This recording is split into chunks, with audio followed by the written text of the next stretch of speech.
Ang sulat ni Pablo kay Filemon. Mula kay Pablo, bilanggo dahil kay Kristo Jesus, at mula kay Timoteo na ating kapatid, para kay Filemon, ang minamahal naming kamanggagawa, at sa iglesyang nagtitipon sa iyong bahay, kay Apia na aming kapatid na babae, at kay Arkipo na katulad naming nagsisikap sa paglilingkod. Sumainyo nawa ang pagpapala at kapayapaang mula sa Diyos na ating Ama at sa Panginoong Hesukristo. Lagi akong nagpapasalamat sa Diyos tuwing isinasama kita sa aking pananalangin, sapagkat nababalitaan ko ang pag-ibig na ipinapakita mo sa lahat ng hinirang ng Diyos at ang iyong pananampalataya sa Panginoong Hesus.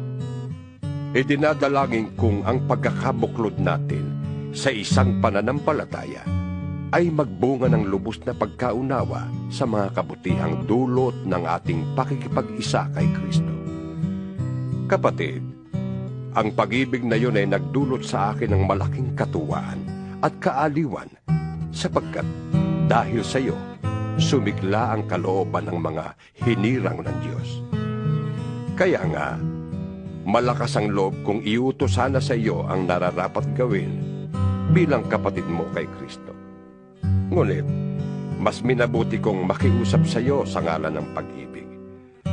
Akong si Pablo, nasugo ni Kristo Jesus, at ngayon nakabilanggo dahil sa Kanya, ay nakikiusap sa iyo tungkol kay Onesimo, na anak ko sa pananampalataya. Nahikayat ko siya sa pananampalataya habang ako'y naririto sa bilangguan. Dati, hindi mo siya mapakinabangan. Ngunit ngayoy malaking tulong siya sa ating dalawa. Pinababalik ko siya sa iyo, kasama ang aking puso. Ibig ko sanang manatili na siya sa aking piling upang siya ang maglingkod sa akin habang ako'y nakabilanggo dahil sa magandang balita. At sa gayon para na rin ikaw ang kasama ko rito. Ngunit ayokong gawin yon nang wala kang pahintulot, upang maging kusa ang pagtulong mo sa akin at hindi sa pilitan. Marahil, nalayo sa iyo si Onesimo ng konting panahon, upang sa pagbabalik niya makasama mo siya habang panahon. Hindi lamang bilang isang alipin, kundi bilang isang minamahal na kapatid. Napamahal na siya sa akin, ngunit lalo na sa iyo. Hindi lamang bilang isang alipin, kundi bilang isa ng kapatid sa Panginoon. Kaya't kung kinikilala mo kung tunay na kasama, tanggapin mo siya tulad ng pagtanggap mo sa akin. Kung siya may nagkasala sa iyo o nagkautang kaya, sa akin mo na singilin. Akong si Pablo ang siyang sumusulat nito. Ako ang magbabayad sa iyo. Hindi ko na dapat banggitin pa na utang mo sa akin ang iyong pagkakilala kay Kristo.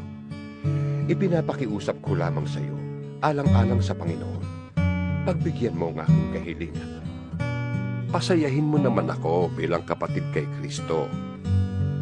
Lubos akong naniniwala na gagawin mo ang hinihiling ko sa sulat na ito, at maaaring higit pa rito.